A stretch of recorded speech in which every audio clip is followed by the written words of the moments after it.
नमस्कार, आप देख रहे हैं फ्रंटलाइन 24। मैं हूं आपके साथ साहिबा सिंह। बिहार विधानसभा चुनाव 2025 की घोषणा के साथ ही केवटी विधानसभा क्षेत्र की राजनीति एक बार फिर सुर्खियों में है।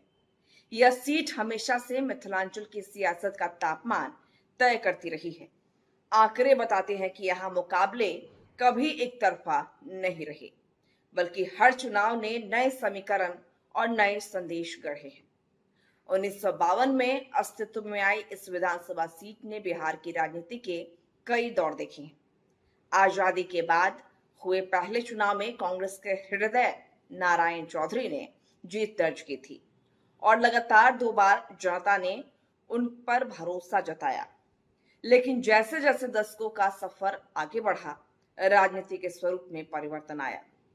1977 में जनता पार्टी के दुर्गादास की जीत से लेकर 1990 और 1995 में गुलाम सरवर की लगातार जीत तक केवटी की राजनीति ने कई रंग बदले।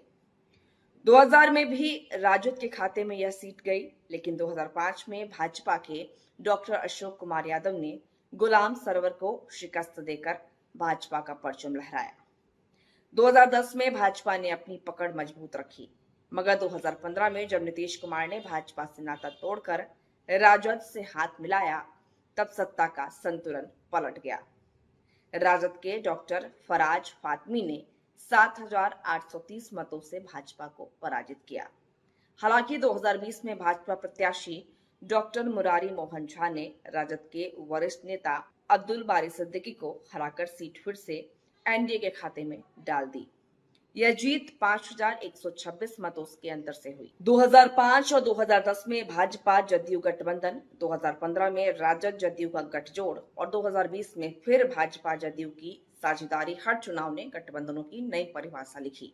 यहाँ यादव, ब्राह्मण और मुस्लिम मतदाता निर्णायक भूमिका में रहते हैं, जबकि रविदास और पासवान समुदाय भी चुनावी दिशा तय करते हैं।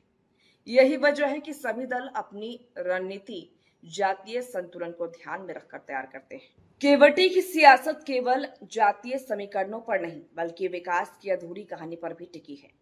बंद पड़ी रैयाम चीनी मिल, बाढ़ का स्थायी समाधान, अधवारा समूह की बागमती नदी पर पुल निर्माण और केवटी में डिग्री कॉलेज की स्थापना, ये मुद्दे दशकों से यहाँ की जनता की जुबान पर हैं। रैयाम मिल के पुनः संचालन की मांग सिर्फ एक आर्थिक सवाल नहीं, बल्कि सम्मान और रोजगार का प्रतीक बन चुकी है।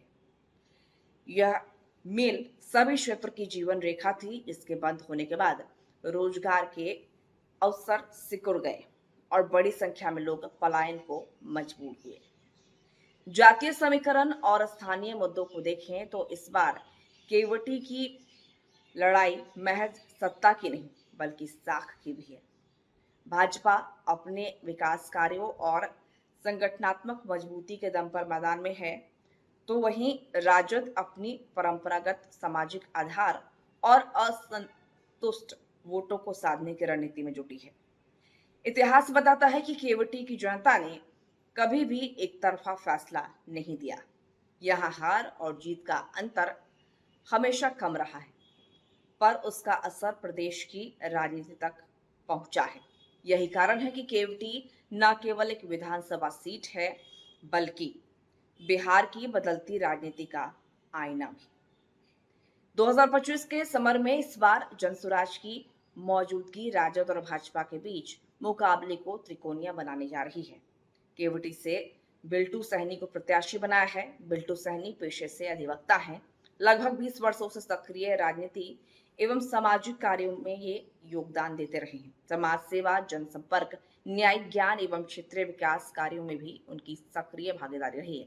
हालांकि अभी तक एनडीए और महागठबंधन ने अपना पत्ता नहीं खोला है, लेकिन इस बार यहाँ जोरदार मुकाबले की संभावना है।